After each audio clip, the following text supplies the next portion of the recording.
হ্যাঁ ভোট জিতলে সারা দেশে আসলে কি ঘটবে? আচ্ছা, 12ই ফেব্রুয়ারিতে আপনার হাতে যে ব্যালট পেপার ধরিয়ে দেওয়া হবে যেখানে লেখা হ্যাঁ নাকি না, সেখানে আপনি কি করবেন? এই একটা সিল বা একটা টিক চিহ্ন কি আসলেই দেশের পুরো পরিস্থিতি বদলে দিতে পারবে, নাকি ওপরে ফিটফাট আর ভেতর দিয়ে সেই পুরনো সদরঘাটি থেকে যাবে?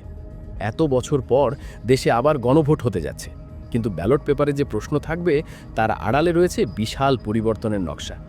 84টি পয়েন্টের মধ্যে প্রায় 48টি তো সরাসরি সংবিধানের হৃৎপিণ্ডে হাত দেবে।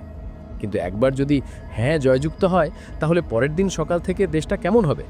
আপনার নাগরিক অধিকার, আপনার ভোট, এমনকি আপনার জাতীয় পরিচয় সব কি ওলটপালট হয়ে যাবে? আমাদের এই পলিমাটির দেশে এর আগেও এমন গণভোট হয়েছে। সেই 1977 সালে জিয়াউর রহমানের আমলে প্রথম যখন জনগণের কাছে জানতে চাওয়া হলো আপনারা কি প্রেসিডেন্টের উপর আস্থা রাখেন, তখন উত্তর এসেছিল 98.9% হ্যাঁ। এরপর 1985 সালে